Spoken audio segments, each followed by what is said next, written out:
Olá pessoal, tudo bem? Nos próximos capítulos da novela Reis serão cheios de grandes emoções. Isso porque Samuel e Eloá ficarão mais próximos do que nunca, e o rapaz decidirá então se declarar para a mocinha. Após isso, ele até mesmo tomará a importante atitude de pedir a mão da jovem em casamento. Mas acontece que Eloá ficará um tanto quanto na dúvida, e a sua dúvida deixará Samuel preocupado. Além disso, os filisteus surpreenderão os hebreus com uma atitude importante em relação à Arca da Aliança. Mas antes de contar detalhadamente todos esses acontecimentos interessantes, eu peço encarecidamente que, se possível, se você quer receber em primeira mão todos os acontecimentos e resumos da novela Reis, clica no botão de gostei aqui embaixo, no like e também inscreva-se, para que somente assim o YouTube te envie um resumo novo todos os dias da sua novela favorita. Além disso, ative o sininho para não perder absolutamente nada e compartilhe o vídeo com algum amigo seu que esteja assistindo a novela. A propósito, o que você acha que Eloá dirá para Samuel? Gostariam que ela aceitasse a proposta de casamento do rapaz? Sim ou não? Além disso, qual punição você acha que os filisteus merecem por todas as suas maldades? Gostariam que eles fossem punidos com o quê? Me conta aqui embaixo o seu palpite que eu quero saber, beleza? Bom, feito isso, então vamos continuar para o vídeo de hoje. Nos próximos capítulos da novela Reis, Samuel ficará cada vez mais apaixonado por Eloá.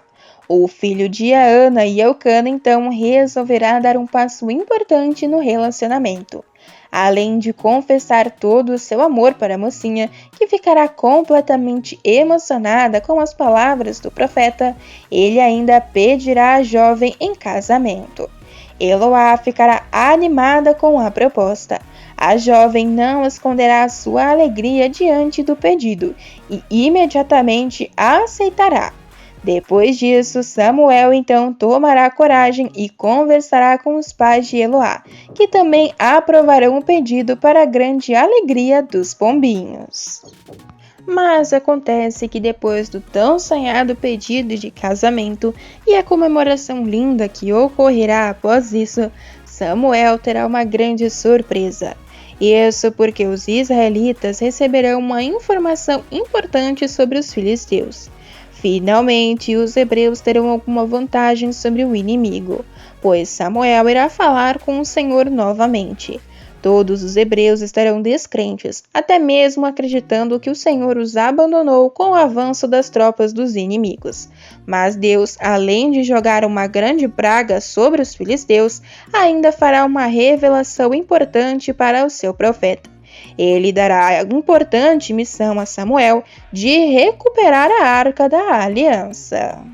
Samuel ficará de boca aberta ao descobrir isso, e ele então até mesmo será enviado para outra cidade. Assim, ele terá que deixar momentaneamente Eloá, que ficará com o coração na mão, pois verá o seu amado partir em meio a um grande conflito.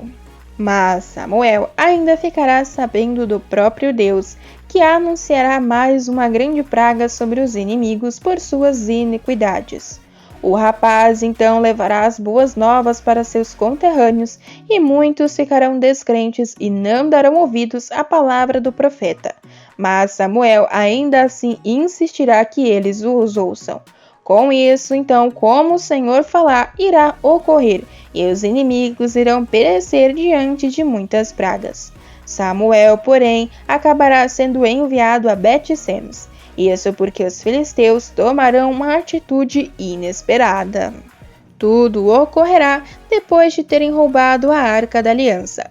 Os filisteus começarão a sentir os efeitos. O rei Gwendor receberá diversos presságios de que as coisas não andam nada bem por terem roubado o objeto sagrado. Mas o homem continuará a ignorar. Porém, de nada adiantará, já que Deus lançará sua fúria sobre o exército de pecadores. O Senhor fará com que percam diante de muitas enfermidades. O rei, porém, continuará se negando a acreditar que tenha algo de errado, mas seus filhos e até mesmo a rainha tentarão conversar com o homem para que ele abra os seus olhos o mais rápido possível. Gwendor, por sua vez, continuará insistindo no fato de que tudo isso está acontecendo por um motivo aleatório e não por conta de uma punição de Deus de Israel. Ele se convencerá que seu Deus pagão é mais forte do que qualquer outro, e assim insistirá em manter a Arca da Aliança em seu palácio. Mas acontece que as coisas ficarão insustentáveis para ele, pois além da moléstia atingir todo o seu exército, nenhum de seus feiticeiros, médicos ou sacerdotes conseguirá explicar o que está acontecendo. O rei então ficará cada vez mais furioso e exigirá uma reunião com todos para que descubram o mais rápido possível o que está ocorrendo. Mas logo todos acreditarão que será realmente uma praga. O rei ficará furioso e dirá que suas entidades jamais deixarão isso acontecer com ele. Porém, o homem terá que dar o braço a torcer quando ver praticamente todo o seu exército ser dizimado. Ele ficará chocado e então finalmente perceberá que tudo isso está ocorrendo em decorrência de sua blasfêmia. Mas, além de seu exército cair, seus súditos ficarão doentes e as plantações ficarão horríveis, graças a uma grande praga de ratos. E até mesmo seus próprios filhos e ele começarão a perecer. Somente assim o homem abrirá os olhos e decidirá tomar uma atitude em relação ao objeto sagrado dos hebreus. Mas uma reunião será convocada e ele definirá o destino da Arca da Aliança. O homem assim fará uma reunião, e segundo a Bíblia, os filisteus estarão desesperados. Eles chamarão seus sacerdotes e adivinhos, e lhe perguntarão o que devem fazer com a Arca do Senhor. O rei exigirá saber como deve mandar de volta a arca para sua própria terra. Os feiticeiros então responderão que eles devem mandar a arca do Deus de Israel de volta e enviarem com ela uma oferta pela culpa para que cesse todas as pragas. Os sacerdotes então dirão que se todos forem curados, saberão que foi a mão de Deus que causou todas as pragas. Gwendor imediatamente então irá se animar com a ideia e perguntará que tipo de oferta pela culpa deve enviar aos hebreus.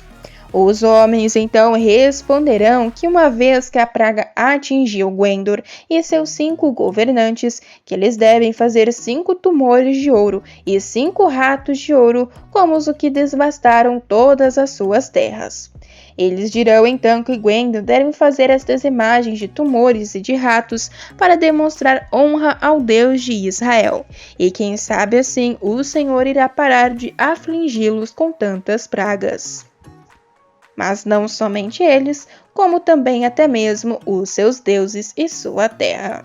Ainda pedirão para que Gwendor não endureça o coração, como fizeram o faraó e os egípcios, que só deixaram Israel partir quando Deus o castigou severamente e já não tinha mais como voltar atrás. Gwendor, em grande desespero, imediatamente aceitará a proposta e assim perguntará também como a arca chegará até a terra dos hebreus. Os sacerdotes então dirão para Gwendor que ele deve construir uma carroça nova e que escolham 2 vacas que tenham acabado de dar cria, sobre as quais nunca tenham sido colocado a canga de um arado. Que também atrelem as vacas à carroça, mas que aprendam em um curral os bezerros recém-nascidos. Que posteriormente coloquem a arca do Senhor sobre a carroça e ao lado dela colocam uma caixa com os objetos de ouro que eles enviarão como oferta pela culpa. E que depois disso, então deixem as vacas irem para onde quiserem. Se elas atravessarem a fronteira das terras e se dirigirem a Bet-Semes, saberão que foi o Senhor que trouxe a eles toda esta grande calamidade. Do contrário, que saberão que não foi a mão de Deus que pesou sobre eles, mas que tudo isso aconteceu mesmo por acaso. Os filisteus, que estarão em grande desespero, imediatamente aceitarão a proposta e começarão a construção não só dos itens de ouro, como também da carroça, e escolherão as vacas. Alguns dias se passarão e Gwendor apressará a construção de todos esses itens. O homem estará em grande desespero, assim como também os seus filhos e todos que vivem juntamente com ele. Assim, ele implorará para que as coisas fiquem prontas o mais rápido possível. Após isso, uma grande cerimônia será realizada para a soltura das vacas em meio ao deserto, para que elas possam levar a Arca da Aliança de volta para os seus verdadeiros donos, ou melhor, para todos os hebreus. Os animais então serão soltos e todos ficarão muito animados. Afinal, imediatamente eles começarão a tomar o rumo para sair da terra dos filisteus e irem em direção ao Bet-Semes. Mas acontece que os hebreus que vivem em Bet-Semes tomarão uma medida radical, e esta atitude terá grandes consequências, e consequências calamitosas, pois eles abrirão a arca do Senhor. Depois de atravessar praticamente todo o deserto, as vacas então chegarão ao campo de Josué, o Bet-Semita. E os animais então chamarão muito a atenção do homem, pois lá não haverá muita coisa além de uma grande pedreira. Imediatamente, o homem então chamará pelos levitas. Afinal, de acordo com a lei do Senhor, apenas os levitas foram consagrados para que pudessem tocar na Arca da Aliança sem que tenham qualquer tipo de prejuízo. Mas acontece que os homens tomarão uma decisão um tanto quanto controversa. Isso porque depois de checarem que é realmente a Arca da Aliança, os levitas então descerão a Arca do Senhor, como também o cofre que estará junto a ela, em que estarão as obras de ouro. Mas acontece que eles cometerão um grande pecado, pois no mesmo dia os homens de Bet-Semes oferecerão holocaustos e imolarão sacrifícios a Senhor. Mas acontece que neste momento, ao adentrarem a cidade de Bet-Semes, os Bet-Semitas, quando virão a Arca da Aliança vindo no carro de bois, ficarão muito alegres e festejarão. Ficarão muito felizes, pois a arca era um móvel muito importante. Era o lugar onde Deus falava com o seu povo. Eles então pegarão os carros de bois que eram feitos de madeira e quebrarão todos. Matarão as vacas e oferecerão a elas como sacrifício diante de Deus. Eles, porém, acabarão também abrindo a Arca da Aliança e olharão o que tem dentro dela. Porém, o Senhor irá ferir os homens de Bet-Semes, porque olharam dentro da Arca de Deus, e irá ferir 70 homens. O povo então irá chorar, porquanto o Senhor fizer tão grande mortício entre eles. Mais uma vez, os hebreus irão pagar por sua iniquidade diante do Senhor, pois não obedecerem às leis de Deus fielmente. Enquanto isso, Samuel estará se aproximando da cidade, depois de receber não só uma mensagem divina, como também um mensageiro terrestre, dizendo que os filisteus devolveram a arca do Senhor. Samuel ficará completamente desesperado com isso e irá até o local para que possa finalmente resgatar o objeto sagrado. É importante lembrar que a Arca da Aliança, segundo a Bíblia, guardava objetos sagrados e era veículo de comunicação de Deus com o povo escolhido. O livro de Êxodo descreve um objeto formado por caixa e tampa de madeira arcaica, com cerca de 1 metro de comprimento por 60 centímetros de altura e coberta de ouro por dentro e por fora. Essa arca ainda era ornada na tampa com 2 querubins, de frente um para o outro, sendo que suas asas tocavam-se nas extremidades, fazendo uma espécie de proteção. O objeto era considerado sagrado e só poderia ser carregado por sacerdotes. Acreditava-se que homens que não fossem completamente puros como sacerdotes morreriam instantaneamente ao tocar na arca. Era o povo de Israel o detentor do objeto, mas outros povos estiveram em poder dele, só que pelo medo da presença da arca, ela era devolvida sempre ao povo de Israel. A chamada Arca da Aliança é o objeto mais sagrado, que simboliza a representação de Deus na terra. Deus se manifestava através de uma fumaça preta em sua presença, e tocar a arca causaria a morte instantânea dos homens por causa da impureza. Por essa razão, o objeto possuía também varas para o seu transporte. Por essa crença de que Deus estaria presente através da arca, muitos povos a utilizaram na frente de seus exércitos nas batalhas, como símbolo de proteção. Enquanto isso, Eliúde pagará um preço alto por desobedecer as ordens de Deus e será surpreendido com uma punição cruel. O marido de Ábila irá se revoltar com os recentes rumos que presenciou, e as coisas tomarão uma difícil trajetória. Afinal, ele decidirá se afastar dos caminhos de Deus. Porém, ele receberá uma punição, pois mais tarde o pai de Zif desobedecerá uma norma divina junto com outros pecadores. Ele assim será punido cruelmente e servirá de exemplo para outros hebreus que também estarão fazendo as mesmas coisas. Neste meio tempo, um grande acontecimento perturbará Lavínia. Isso porque a mocinha, depois de ter sido enganada por anos por Malquias, o bandido acabará contando a verdade para ela. Porém, as coisas irão se complicar e muito, já que ele irá sequestrar Lavínia para viver no palácio dos filisteus como sua esposa. A jovem, porém, acabará fingindo que gosta da vida no palácio, mas tudo será mentira. Ela inventará até mesmo um plano para que possa fugir do local. Tudo acontecerá depois de Melquia retornar. O maldoso terá sequestrado o filho do casal e feito muitas outras maldades. Mas logo ele mostrará um arrependimento total de suas atitudes. Isso porque ele não conseguirá tirar Lavínia de seus pensamentos. O filisteu estará verdadeiramente apaixonado pela jovem e não conseguirá mudar isso. Porém, quem não gostará nem um pouco dessa história será seu pai, que perceberá que o príncipe sente falta de sua antiga vida, principalmente de Lavínia. Malquias, porém, baterá o pé e dirá ao pai que quer ficar com a mocinha novamente. Para isso, ele até mesmo chantageará o monarca, deixando claro para ele que se não puder ficar novamente com sua esposa, a mãe de seu filho, abandonará sua posição na corte real, apenas para viver este grande amor.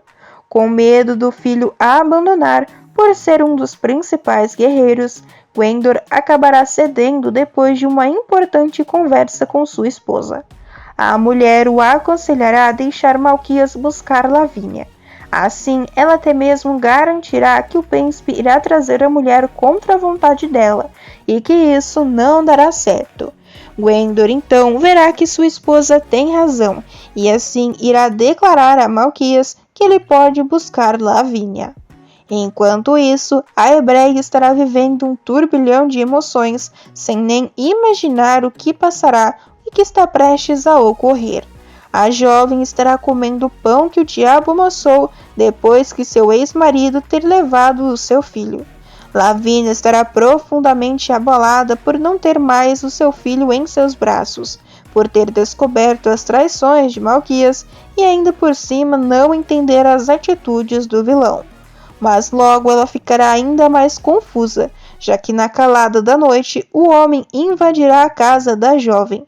Depois de seu pai ter deixado ele buscar Lavínia, o maldoso não perderá tempo. Ele reunirá um grupo de homens igualmente sem escrúpulos e partirão rumo à casa de sua ex-esposa. No local, Malquias entrará disfarçado. Quieto, ele conseguirá cercar a casa da jovem enquanto ela está dormindo. Posteriormente, ele invadirá o local e surpreenderá a mulher durante o seu sono. Ela então acordará mais assustada do que nunca e quase cairá para trás quando perceber que é Malquias. Ele irá querer gritar como maldoso, mas o homem dará um jeito de tapar a boca de sua amada. Em seguida, a amarrará seus pés e mãos e a levará para seu castelo. No meio do caminho, Malquias, completamente obcecado por Lavínia, dirá que a ama muito e que está fazendo isso por não conseguir ficar mais longe dela. A jovem, porém, esperneará na tentativa de conseguir se desamarrar. mas tudo isso será em vão. Malquias garantirá a ela que tudo ficará bem e que ela deve apenas se comportar como uma boa esposa que sempre foi. Lavínia, porém, entrará em grande desespero. Mas e aí, pessoal, o que você achou dessas cenas da novela Reis? Acham que Lavínia conseguirá fugir de seu sequestrador? Além disso, gostaram de saber que a Arca da Aliança será recuperada?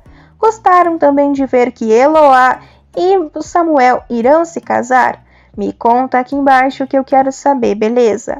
Pessoal, o vídeo ainda não acabou e tem mais um acontecimento bombástico sobre a sua novela favorita. Basta clicar nesse vídeo que está aparecendo aí na sua tela, que eu estarei esperando por todos vocês.